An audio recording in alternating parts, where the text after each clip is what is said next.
Hello and welcome to all. आप सभी का स्वागत है एक बार फिर से एसएसजी गुरुकुल की इस ऑफिशियल यूट्यूब चैनल पर।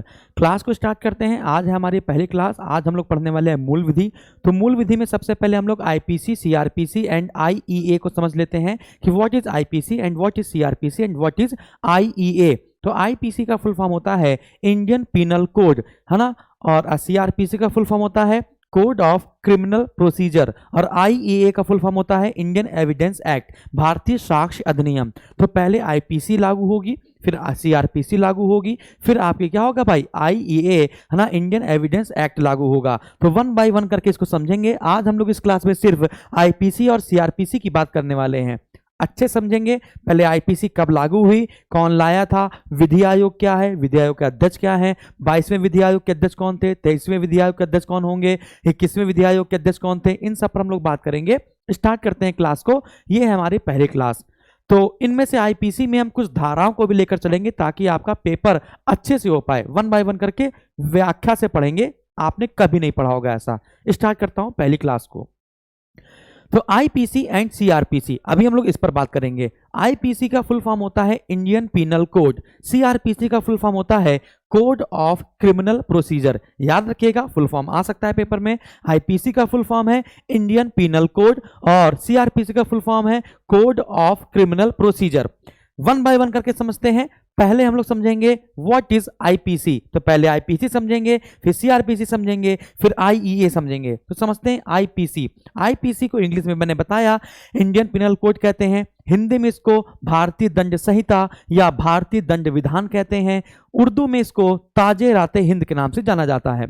यदि आप न्यायाधीश को अभी देखें, यदि न्यायाधीश मुकदमा सुना रहा होगा तो वो यही कहता है कि ताजे राते हिंद दफा 302 के तहत इसको फांसी की सजा सुनाई जाती है। तो जो ताजे राते हिंद है वो आपका मतलब होता है इंडियन पिनल कोड या भारतीय दंड संहिता या भारतीय दंड विधान, वही वो कहना चाह रहा है। स्टार्ट करते हैं। आईपीसी में वर्तमान की जो आईपीसी है उसमें टोटल आपकी 511 धाराएं हैं, जिसको हम लोग इन धारा को इंग्लिश में सेक्शन कहते हैं और हिंदी में दफा कहते हैं, और इसमें टोटल 23 चैप्टर हैं यानी कि अध्याय हैं। तो भारत की जो आईपीसी है 23 चैप्टर और 511 धाराओं में बटी हुई है। बात करते हैं जो भारत का वर्तमान आईपीसी है वो किसका प्रारूप है।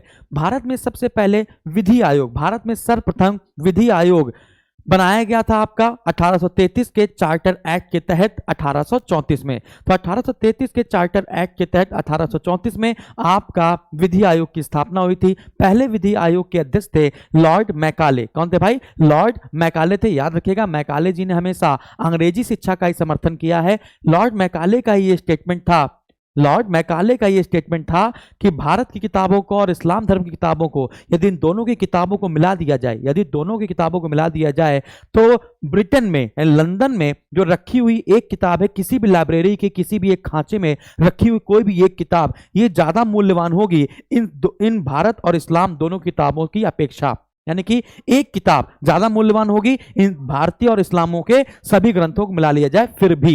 ये स्टेटमेंट किसका था? लॉर्ड मैकाले का था, और ये हमेशा अंग्रेजी शिक्षा का समर्थन करते थे। ठीक है, तो लॉर्ड मैकाले के भाई साहब के अध्यक्षता में विधि आयोग का गठन हुआ था। आगे बढ़ते हैं। 1860 में, 6 अक्टूबर 1860 में आईपीसी इंडियन पिनल कोड स्थापित हो गया, यानी कि अधिनियमित हो गया। इसको गवर्नर जनरल की अनुमति मिल गई। तो 6 अक्टूबर 1860 को आईपीसी को अनुमति मिल गई थी, लेकिन ये भारत में 1 जनवरी 1862 को पूरी तरीके से लागू हुआ था। आप जैसा कि देख सकते हैं, विधि आयोग, पहला विधि आयोग 1834 में 1833 के चार्टर एक्ट के तहत आया गया था। इस आयोग के अध्यक्ष लॉर्ड मैकाले थे। वर्तमान में भारत में आईपीसी लॉर्ड मैकाले द्वारा का ही प्रारूप है, जिसे 6 अक्टूबर 1860 में अधिनियमित किया गया था, लेकिन इसको पूर्ण रूप से लागू 1 जनवरी 1862 में किया गया था।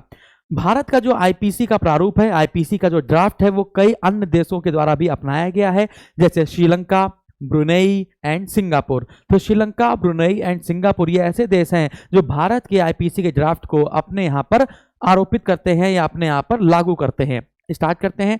जो 21वें विधि आयोग के अध्यक्ष थे आपके, वो हैं आपके न्यायाधीश बीएस चौहान। 22वां विधि आयोग आपका तैयार कर दिया गया है। विधि आयोग का कार्यकाल आपका 3 वर्ष का होता है। प्रथम विधि आयोग यदि हम स्वतंत्रता के पश्चात पूछें, यदि स्वतंत्रता से पहले पूछे तो 4 विधि आयोग का गठन किया जा चुका था। यदि स्वतंत्रता के बाद पूछें तो पहला स्वतंत्रता के बाद जो विधि आयोग बनाया गया था वो 1955 में बनाया गया था और इस विधि आयोग के अध्यक्ष भारत के प्रथम महान्यायवादी जिनका नाम था एमसी सीतलवाड़ा, इनको बनाया गया था। तो भारत के पहले महान्यायवादी कौन है? तो आपका आंसर आएगा एमसी सीतलवाड़ा है। भारत के जो महान्यायवादी का पद है वो संविधान के, भारतीय संविधान के अनुच्छेद 76 अनुच्छेद 76 में दर्शाया गया है। यही भारत का पहला कानूनी नागरिक या विधि नागरिक होता है। ठीक है, ये संसद के किसी भी सदन में, अधिवेशन में, है ना, किसी भी न्यायालय के बैठक में बैठ सकता है, बोल सकता है, लेकिन कभी वोट नहीं दे सकता। इन पर हम लोग बात बाद में करेंगे। भारत सरकार की ओर से जो भी केस या मुकदमा लड़ा जाता है वो भारत का महान्यायवादी ही लड़ा जाता है, भारत का महान्यायवादी ही लड़ता है। बात करते हैं सीआरपीसी पर। तो सीआरपीसी है कोड ऑफ क्रिमिनल प्रोसीजर, ये 1973 में इसका बिल लाया गया था। कोड ऑफ क्रिमिनल प्रोसीजर का हिंदी में से कहते हैं दंड प्रक्रिया संहिता, हिंदी में से कहते हैं दंड प्रक्रिया संहिता। 25 जनवरी 1974 को सीआरपीसी बिल को राष्ट्रपति की अनुमति मिल गई थी, 25 जनवरी 1974 को, लेकिन यह भारत में पूर्ण रूप से लागू हुआ था 1 अप्रैल 1974 में। सीआरपीसी में टोटल 484 आपकी धाराएं हैं, जबकि 37 आपके चैप्टर हैं। आईपीसी में 23 चैप्टर थे और 511 धाराएं थीं, लेकिन सीआरपीसी में 484 आपकी धाराएं हैं और 37 आपके क्या हैं? चैप्टर हैं। अब मैं इसको समझाने की कोशिश करता हूं, कुछ दफाओं के माध्यम से समझाने की कोशिश करता हूं, समझिएगा। मान लीजिए कि आप घर से बाहर निकले। आप जब घर से बाहर निकले तो आप जब गाड़ी चला रहे होते हैं सड़क पर, तो सड़क पर किनारे किनारे इंस्ट्रक्शन लिखे रहते हैं कि अपनी गाड़ी की गति को 45 किलोमीटर प्रति घंटे से ज़्यादा ना बढ़ाएं, अपनी गाड़ी की गति को 60 किलोमीटर प्रति घंटे से ज़्यादा की ना बढ़ाएं। लेकिन आप बनते हो राइडर, आपने सोचा अरे 60, मैं तो 600 ले जाऊंगा, और आपने इतनी तेज गाड़ी चलाई, इतनी तेज गाड़ी चलाई, है ना। तो जब गाड़ी चला रहे, जितना इंस्ट्रक्शन लिखा हुआ है, यदि आप उसके ऊपर जा रहे हैं, हार्श ड्राइविंग कर रहे हैं, रैश ड्राइविंग अगर आप कर रहे हैं, तो आप गलत कर रहे हैं। सबको पता चल गया? यानी कि जब लिखा हुआ है 65 किलोमीटर प्रति घंटे से ऊपर नहीं गाड़ी बढ़ाना है, लेकिन आप 65 से ऊपर बढ़ा रहे हैं, तो आपके मन में आ गया होगा कि मैं गलत कर रहा हूं, या लोगों के मन में आ गया है कि यह बंदा गलत कर रहा है। यदि गलत कर रहा है तो यह क्या है? एक अपराध है। यदि गलत कर रहा है तो यह एक अपराध है। तो अपराध का जो पता है वो हमको आईपीसी में पता चलता है। जो अपराध का पता है वो हमको आईपीसी में पता चलता है। यदि आपने अपराध किया तो आपको दंड मिलेगा, इस बात का पता भी आपको आईपीसी में चलता है। तो अपराध क्या है और अपराध का दंड क्या है, ये पता आपको आईपीसी में चलता है। जैसे अगर मैं बात करूं हार्श ड्राइविंग की, यानी कि रैश ड्राइविंग की बात करूं, तो यदि आईपीसी इंडियन पिनल कोड का सेक्शन आप 279 देखें तो उसमें बताया गया यदि कोई व्यक्ति रैश ड्राइविंग करते हुए या हार्श ड्राइविंग करते हुए पकड़ा गया तो वो अगर अपराध करता हुआ पाया गया तो उसको 6 माह का कारावास हो सकता है। 6 माह का क्या हो सकता है? कारावास हो सकता है। मैंने ये माना है 45 किलोमीटर या 60 किलोमीटर हो सकता है, 40 ही लिखा हो सकता है। सड़क पर, अलग अलग सड़कों पर, अलग अलग हाईवे पर अलग अलग औसत गति दी रहती है, ठीक है, या गति दी रहती है। चलिए आगे बढ़ते हैं। बेटा जो विधि या कानून होता है इसको हम लोग 2 भागों में बांटेंगे। फिर से याद कीजिएगा, बहुत आराम से समझा रहा हूं, फिर याद कीजिएगा। विधि या कानून को हम लोग 2 भागों में बांटते हैं। एक होता है सब्सटेंटिव लॉ और एक होता है हमारा प्रोसीजर लॉ। सब्सटेंटिव लॉ को कहते हैं मौलिक विधि और प्रोसीजर लॉ को कहते हैं प्रक्रिया विधि। ठीक है, याद रखिएगा, कानून को या विधि को 2 भागों में बांटा जाता है।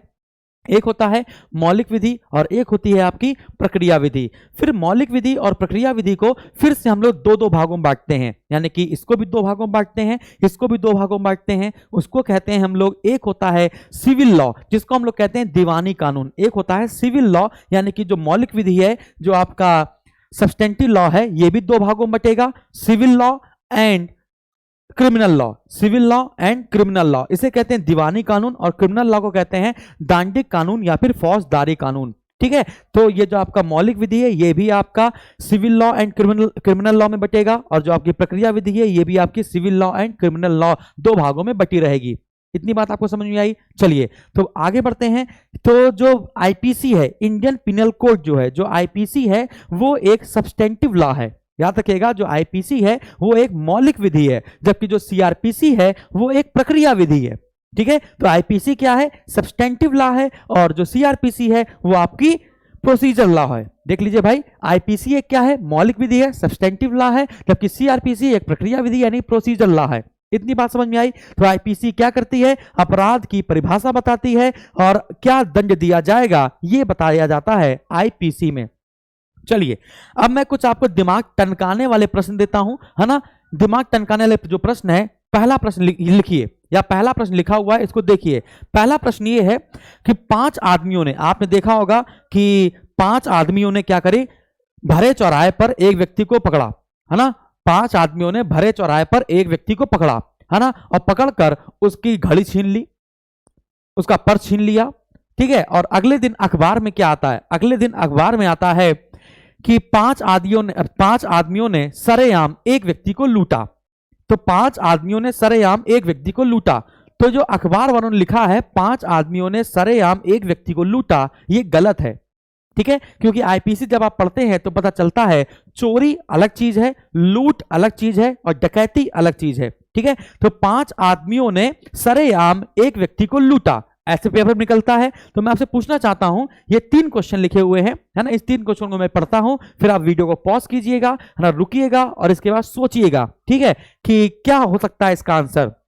क्वेश्चन नंबर 1 है, 5 आदमियों ने एक व्यक्ति को रोका और उसकी चीजें छीन ली। तो ये क्या है, 2 लोग रात में बैंक में घुसे और पैसे ले गए। 2 लोग रात में बैंक में घुसे, ठीक है, ताला तोड़ा और 10-12 करोड़ रुपए लेकर चले गए या 10-12 लाख रुपए लेकर चले गए, गरीब बैंक हुई। तो 2 लोग दिन में घुसे, अभी 2 लोग रात में बैंक में घुसे थे, पैसे लेकर चले गए थे।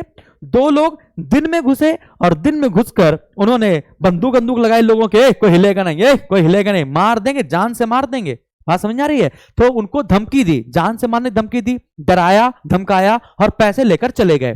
तो आपको बताना है कि इसमें से चोरी क्या है, आपको बताना है कि इसमें से चोरी क्या है, इसमें से लूट क्या है और इसमें से डकैती क्या है, ठीक है।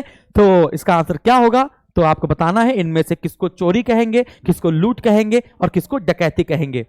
आपने अपना अपना आंसर सोच लिया होगा और लोगों ने आंसर देना भी शुरू भी कर दिया है। स्टार्ट करते हैं। सबसे पहले बात करेंगे हम लोग चोरी क्या होती है, फिर बात करेंगे हम लोग लूट क्या होती है, फिर हम लोग बात करेंगे कि डकैती क्या होती है। 1 बाय 1 करेंगे। मजा आ रही होगी क्लास को।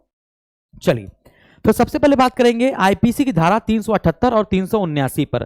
तो 378 और 379। 378 बताता है कि चोरी की परिभाषा क्या है, चोरी क्या होती है, और 379 बताता है यदि आप चोरी करते हैं तो आपका अपराध, अगर आप करते हैं चोरी का तो आपको क्या सजा मिलेगी। 380 भी यही बताता है, चोरी अगर आप करते हैं तो आपको क्या सजा मिलेगी। तो 378, 379 और 380 ये आपकी चोरी से संबंधित हैं। स्टार्ट करते हैं। चोरी क्या होती है। चोरी जैसे मान के चलिए कि आप किसी दुकान गए, है ना, आपने क्या किया, किसी दुकान गए और दुकान जाकर आपने ब्रेड का पैकेट उठाया और चुप्पे से निकल आए।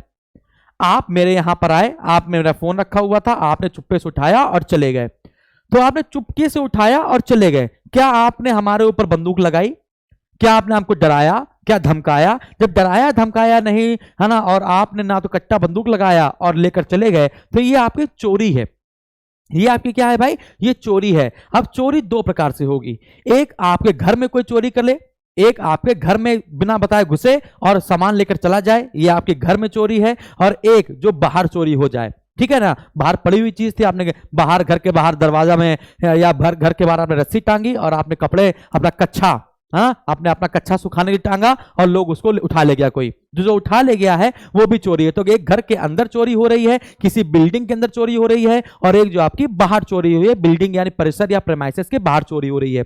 जो कोचिंग के अंदर चोरी होगी तो वो प्रेमाइसेस हो जाएगा, आपके घर के अंदर चोरी हो रही होगी तो बिल्डिंग हो जाएगी, है ना, और घर के बाहर हो रही है तो वो अलग चीज है। तो समझिएगा, तो 378 में चोरी क्या होती है, चोरी में आपको ना तो डराया जाएगा ना धमकाया जाएगा, है ना, और व्यक्ति घुसेगा, आएगा और आपका सामान लेकर चला जाएगा, तो ये सामान आपकी चोरी है। यदि आप चोरी करते हैं तो आर्टिकल करें धारा 379 में, है ना, धारा सेक्शन 379 आईपीसी की सेक्शन 379 बताया गया, यदि आप चोरी करते हुए पकड़े जाते हैं तो 3 वर्ष का कारावास होगा या जुर्माना होगा, या कारावास या जुर्माना दोनों हो सकता है। लेकिन यदि आप चोरी बिल्डिंग के अंदर करते हैं, किसी प्रेमाइसेस में करते हैं, तो धारा 380 लगेगी। इसके तहत आपको 7 वर्ष का कारावास होगा या जुर्माना होगा या दोनों होगा। तो 378, 379 और 380 तीनों बात समझ में आई। तो चोरी में हमने आपको बताया, चोरी में किसी ने डराया धमकाया नहीं है। चोरी कोई एक व्यक्ति भी कर सकते हैं, चोरी 2 व्यक्ति भी कर सकते हैं, ठीक है ना, और चोरी 3 व्यक्ति भी कर सकते हैं, 4 व्यक्ति भी कर सकते हैं। ये चोरी है। चोरी में डराया या धमकाया नहीं जा रहा, ये बात याद रखिएगा। ठीक है ना। अब बात करेंगे लूट की, लूट और डकैती की। लूट और डकैती की सबसे पहली शर्त यह होती है कि लूट और डकैती में डराया जाता है, धमकाया जाता है। याद रखिएगा, लूट और डकैती का सबसे बड़ा फैक्टर जो होता है उसमें डराया या धमकाया जाता है या जान से मारने की धमकी दी जाती है। जैसे हम लोग बात करते हैं आईपीसी की धारा 390 की, तो आईपीसी की धारा 390 जो है वो लूट को परिभाषित करती है। समझिएगा, चोरी एक व्यक्ति कर सकता है, दो व्यक्ति कर सकते हैं, तीन व्यक्ति कर सकते हैं। लूट भी अकेला कोई एक व्यक्ति कर सकता है, दो व्यक्ति कर सकते हैं, तीन व्यक्ति कर सकते हैं, लूट। ठीक है ना। चोरी में डराया धमकाने जा रहा है, लेकिन लूट और डकैती में डराया और धमकाया दोनों जाएगा। तो आपका आईपीसी की धारा 390 लूट को परिभाषित करती है। तो मैंने बताया डराना और धमकाना यह सब लूट और डकैती का घटक है। लूट और चोरी अकेला व्यक्ति भी कर सकता है और कई व्यक्ति मिलकर भी कर सकते हैं। ठीक है। दंड का प्रावधान, यदि कोई व्यक्ति लूट करता है तो यदि लूट रात में हो रही है तो सजा का प्रावधान अलग है, यदि लूट आप दिन में कर रहे हो तो सजा का प्रावधान अलग है। जैसे आपको 392 जो धारा होगी, है ना, धारा जो आपकी 392 और 393 जो होगी वो आपको दंड का प्रावधान करती है। 393 आपके ऊपर धारा तब लगती है जब आप लूट करने जा रहे हो नहीं पकड़ जाओ, यानी लूट का प्रयत्न। आप देखो, लूट तो तब होगी ना जब आप लूट कर चले जाओगे, है ना, लेकिन आप लूटने गए और पकड़ गए। जब लूट का प्रयत्न करोगे तो भी आपको सजा मिलेगी, और लूट कर चले जाओगे, पकड़े जाओगे तो भी आपको सजा मिलेगी। तो लूट का जो प्रयत्न है वो आपका 393 धारा में आती है, और जो आपने लूट के भाग गए हो तो 392 धारा में आएगी। यदि लूट रात में हुई है तो आपको 10 वर्ष का कारावास या जुर्माना या दोनों में से कुछ भी हो सकता है। यदि लूट आपने दिन में करी है तो 14 वर्ष का कारावास या जुर्माना या दोनों हो सकता है। तो लूट अगर आप दिन में कर रहे हो तो आप याद रखिएगा, लूट अगर आप दिन में कर रहे हो तो 14 वर्ष का आपको कारावास या जुर्माना है। यदि लूट आप रात में कर रहे हो तो 10 वर्ष का कारावास या जुर्माना है। और लूट का प्रयत्न करना भी एक अपराध है, इसके लिए भी आपको 10 वर्ष का कारावास या जुर्माना होगा। क्लियर है। तो लूट के प्रयत्न के लिए भी वही सजा है, लूट लेके भाग जाओगे तो भी वही सजा है, लेकिन रात में, लेकिन दिन में करोगे तो 14 वर्ष हो जाएगी। तो क्या ये बात आपको समझ में आई? अगर यहां तक आपको बात समझ में आई तो चोरी समझ में आ गई, लूट समझ में आ गई, डकैती समझ में आ गई। अब डकैती क्या होती है समझिएगा। डकैती हम लोग तभी मानते हैं जब कोई 5 या 5 से अधिक लोग, समझिएगा, डकैती हम तभी मानेंगे जब 5 या 5 से अधिक लोग डरा धमका कर कोई चीज ले जाएं। 5 या 5 से अधिक लोग, बेटा 5 से कम लोग कभी डकैती नहीं कर सकते। आपने सुना होगा कि 2 लोग बैंक में घुसे, पैसा ले गए, यानी बैंक में डकैती। तो 2 लोग में अगर 2 या 3 लोग अगर बैंक में घुसे और पैसा ले गए तो वो बैंक में डकैती नहीं है, है ना, वो बैंक में चोरी है, क्योंकि उन्होंने किसी के ऊपर कट्टा बंदूक नहीं लगाया। बात समझ आ रही है। लेकिन अगर ये हो जाता कि 3 लोग घुसते, 3 लोग बैंक में घुसते, 3 लोग बैंक में घुस, समझिए 3 लोग बैंक में घुसते, कट्टा बंदूक लगाते, पैसा लेकर चले जाते, तो वो लूट है। 5 से कम है ना, 2 या 3 या 4 लोग बैंक में घुसते, कट्टा बंदूक लगाते, डराते धमकाते और पैसा ले जाते, तो ये लूट है। डराया धमकाया है, फैक्टर लागू है ना, तो ये लूट है। लेकिन 5 हो जाते या 5 से अधिक हो जाते, वो डराते धमकाते और पैसा ले जाते, तो वो डकैती है। ठीक है। तो लूट और डकैती में आपको समझ में आ गया। तो लूट 5 से कम लोग या अकेला व्यक्ति भी लूट कर सकता है, अकेला व्यक्ति भी चोरी कर सकता है। लेकिन अगर कई लोग हैं और वो बिना डराए धमकाए अगर चुरा ले जाते हैं पैसा, तो वो चोरी भी हो सकती है। ठीक है ना। तो आप डराना धमकाना ये फैक्टर इंपॉर्टेंट है डकैती और लूट के लिए। बात करते हैं डकैती। तो डकैती की परिभाषा आपकी धारा 391 में दी गई है। यह सदैव 5 या 5 से अधिक व्यक्तियों के ऊपर लागू होती है। दंड का प्रावधान देखते हैं, है ना, तो धारा 395, 396 और 399 याद करनी है। अब समझिएगा, धारा 395, यदि आप डकैती करते हो तो आपको आजीवन कारावास, 10 वर्ष तक का कठिन कारावास या जुर्माना या दोनों हो सकता है। धारा 396 क्या कहती है कि आप डकैती करने गए और आपने किसी का मर्डर कर दिया, आप डकैती करने गए और आपने किसी को गोली मार दी, तो क्या हो सकता है? मृत्युदंड हो सकता है, आजीवन कारावास हो सकता है, 10 वर्ष का कठिन कारावास हो सकता है ना। यदि आप डकैती की तैयारी कर रहे थे और पकड़े गए, तो डकैती की तैयारी करते अगर आप पकड़े गए तो धारा 399 लगेगी आपके ऊपर, और 10 वर्ष का कारावास या जुर्माना या दोनों हो सकता है। तो ये हो गया आपका डकैती। तो यहां तक आपको बात समझ में आई। यदि आपको आईपीसी समझ में आ गया, आईपीसी की कुछ धाराएं समझ में आ गई, लूट क्या होती है, चोरी क्या होती है और डकैती क्या होती है, ये बात आपको समझ में आ गई है, तो फटाफट यस सर बोलिएगा कि यस सर समझ में आ गई। और मजा आ रही होगी तो यस सर बोलिएगा कि सर मजा आ गई। तो मैंने आपको क्या बताया, एक बार फिर मैं बताता हूं कि चोरी किस में बताई जाएगी। जो चोरी होगी वो 378, 379, 380 378 चोरी क्या होती है, 379 दंड और 380 दंड। तो 379 जो बाहर चोरी कर रहे हो और 380 यदि घर में चोरी हो रही है ना। लूट की बात की जाए तो 390, लूट की बात की जाए तो 390, 390, 392, 393, याद रखिएगा 390, 392, 393। 390 लूट की परिभाषा बताती है। और चोरी और लूट अकेला व्यक्ति भी कर सकता है, लेकिन 5 या 5 से अधिक व्यक्ति डरा धमका कर अगर पैसा ले रहे हैं तो वो डकैती होगी। 5 या 5 से अधिक, यदि 5 से कम है तो चोरी और लूट में आती है। याद रखिएगा ये बात। यदि लूट रात में हो रही है तो 10 वर्ष का कारावास या जुर्माना, यदि लूट दिन में हो रही है तो 14 वर्ष का कारावास या जुर्माना। 393 लूट का प्रयत्न करना भी एक अपराध होगा, जिसके तहत आपको 10 वर्ष का कारावास या जुर्माना हो सकता है। तो ये है आपकी डकैती की परिभाषा 391, 95, 96 और 99। ठीक है, चलिए आगे बढ़ते हैं। अब एक और बात, एक आपको जो बात बता रहे हैं वो बहुत खतरनाक है, समझिएगा। मान के चलिए कि आपने, मेरे पास फोन था, मैंने जो फोन था मैं जा रहा था पेपर देने। जब मैं पेपर देने जा रहा था तो मैंने फोन क्या किया, उस फोन को अपने दोस्त को दे दिया कि ये लो दोस्त मेरे फोन रखो और मैं पेपर देकर आ जाऊंगा और अब तुम मुझे फोन वापस कर देना। लेकिन मैंने विश्वास के तौर पर दे दिया फोन और वो फोन लेके भाग गया। जैसे कि बैंक में अगर हो जाए, जैसे मान चलिए बैंक में क्या हो जाता है कि सिक्योरिटी वाले जो बैंक में पैसा लगाने जाते हैं तो जो गार्ड होता है, जो SIS सिक्योरिटी वाले जो पैसा लेके जाते हैं ATM में पैसा डालने के लिए, मान के चलिए एक्सिस बैंक वालों ने उनको पैसा दिया कि आपको पैसा डालना है और वही जो ड्राइवर या फिर गार्ड है वो पैसा लेकर भाग जाए। जब वो पैसा लेकर भाग जाए तो ये कौन सा अपराध होगा, ये चोरी होगी कि लूट होगी कि डकैती होगी। तो ये सोच में पड़ जाता है आदमी कि क्या है, चोरी है कि लूट है कि डकैती है। विश्वास मानिए इनमें से कुछ नहीं है, ना चोरी है, ना लूट है, ना डकैती है, तीनों में से कुछ नहीं है। ये इसे कहते हैं क्रिमिनल ब्रीच ऑफ ट्रस्ट, इसे कहते हैं आपराधिक न्यास भंग। आपराधिक न्यास भंग के नाम से इसको जानते हैं। न्यास का मतलब होता है विश्वास, यानी कि आपका विश्वास तोड़ा गया, आपने जिसके ऊपर विश्वास करके पैसा दिया है ना और वो पैसा लेकर भाग गया। ठीक है ना। तो एक प्रकार से इसको हम चोरी के ऊपर ही मान सकते हैं, एक प्रकार से मान सकते हैं जो चोरी के लिए रखा जाता है वही इसमें क्रिमिनल ब्रीच ऑफ ट्रस्ट में लगा दिया गया। धारा 380 के तहत, धारा 300 अगर 80 लग जाती है तो 7 वर्ष का कारावास हो जाएगा, है ना। अगर धारा 380 लग जाती है तो 7 वर्ष का कारावास हो जाएगा। धारा 379 लग जाती है तो 3 वर्ष का कारावास होता है। वैसे आपराधिक न्यास भंग या विश्वास भंग के लिए जब कोई संपत्ति स्वेच्छा से किसी को दी जाए और वह लेकर भाग जाए तो 3 वर्ष का कारावास या जुर्माना, है ना। और ये जो है वो धारा 406 के तहत आता है। याद रखिएगा, जो आपराधिक न्यास भंग के लिए जो दंड है वो धारा 406 में आती है। इसके लिए चोरी, अगर चोरी लगा दी जाए, यदि चोरी लगा दिया जाए तो 379 में आ जाएगी और यदि 380 लगा दिया जाए तो उसको 7 साल की सजा हो जाएगी। ये बात हमने आपको बताई।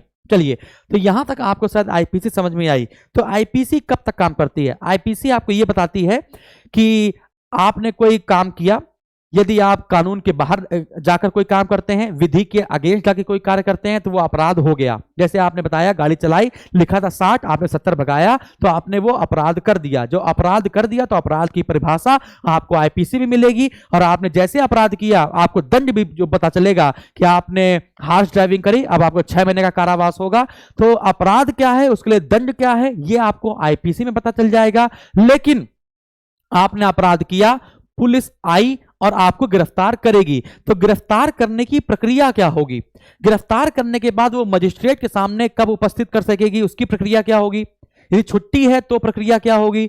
मजिस्ट्रेट आपको देखेगा तो आपसे पूछेगा क्या क्या किया, तो उसकी प्रक्रिया क्या होगी? आप कैसे जमानत प्राप्त करेंगे, उसकी प्रक्रिया क्या होगी? वकील क्या करेगा, उसकी प्रक्रिया क्या होगी, है ना। तो जमानत कितने दिन की मिलेगी तो उसकी प्रक्रिया क्या होगी? तो ये जो प्रक्रियाएं हैं, जो प्रोसीजर्स हैं, ये सब आपके सीआरपीसी में आते हैं। तो दंड क्या होगा आपका, और आपने अपराध किया है यानी अपराध क्या है और अपराध के लिए दंड क्या है, ये आईपीसी है। और अपराध कर दिया तो अपराध के तुरंत बाद सीआरपीसी लागू हो जाती है। अपराध अगर कर दिया तो अपराध के बाद सीआरपीसी लागू हो जाती है। प्रोसीजर चलता है, प्रोसीजर चलने के बाद आप जब मजिस्ट्रेट के सामने जाते हैं तब आप आईईए का प्रयोग करते हैं, इंडियन एविडेंस एक्ट का प्रयोग करते हैं, भारतीय साक्ष्य अधिनियम का प्रयोग करते हैं। और भारतीय साक्ष्य अधिनियम में, है ना, अगर अपने साक्ष्य प्रस्तुत किए, है ना, तो आपको बेगुनाह घोषित कर दिया जाएगा, आप दंड से मुक्त हो जाएंगे। यदि नहीं कर पाए तो आपको आईपीसी के तहत ही दंड दिया जाएगा। तो शुरुआती और अंतिम जो चीज है, अपराध क्या है या अपराध हुआ और दंड मिलेगा, तो ये पहला और अंतिम चरण है, ये आपका है आईपीसी। और इसके जो बीच में लगे हुए हैं, तो आईपीसी के तुरंत बाद सीआरपीसी, सीआरपीसी के बाद आपका आईए इंडियन एविडेंस एक्ट और लास्ट में फिर से आईपीसी। तो मैं आपको समझाने में कामयाब हुआ कि नहीं, इसको आप बताइएगा, मजा आई कि नहीं ये भी बताइएगा।